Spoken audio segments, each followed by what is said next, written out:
নমস্কার, আমি doctor Dipanjana Sinha, implant specialist, smile and profile advance treatment সেন্টারে।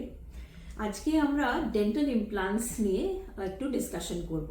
নাও, ডেন্টাল ইমপ্লান্ট আসলে কি? ডেন্টাল ইমপ্লান্ট হচ্ছে একটা টাইটেনিয়াম স্ক্রু, যেটা আমরা হাড়ের মধ্যে ইউজুয়ালি প্লেস করে থাকি।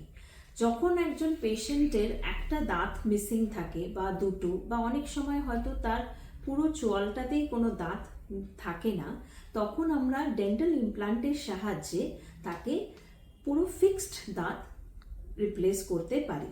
ইউজুয়ালি পেশেন্ট যখন আমাদের কাছে আসে, তখন আগে আমরা একটা টাইটেনিয়ামের স্ক্রু বা ডেন্টাল ইমপ্লান্টকে হাড়ের মধ্যে প্লেস করে দিই। তারপর আমাদেরকে মিনিমাম 3 থেকে 4 মাস অপেক্ষা করতে হয় ওটাকে হাড়ের সাথে ভালো করে ফিউজ হওয়ার জন্য বা ইন্টিগ্রেট করার জন্য। তারপর যখন ওটা হাড়ের সাথে ইন্টিগ্রেট করে যায়, তখন আমরা তার ওপরে একটা ফিক্সড টুথ দিয়ে দিতে পারি। সেই দাঁতটা পেশেন্ট একেবারে তার নিজের দাঁতের মতো ব্যবহার করতে পারে এবং দেখতেও সেটা একেবারে সম্পূর্ণ নিজের দাঁতের মতোই হয়। এটা নিয়ে আমরা আবার এর পরের বার আরও অন্য কিছু ডিসকাশন করব, যাতে আমরা আপনাদের জানাবো যে কি করে ডেন্টাল ইমপ্লান্টস আমরা করি এবং এখানে কোন পেশেন্ট ডেন্টাল ইমপ্লান্টের জন্য suitable. Thank you. Till the next time, bye by.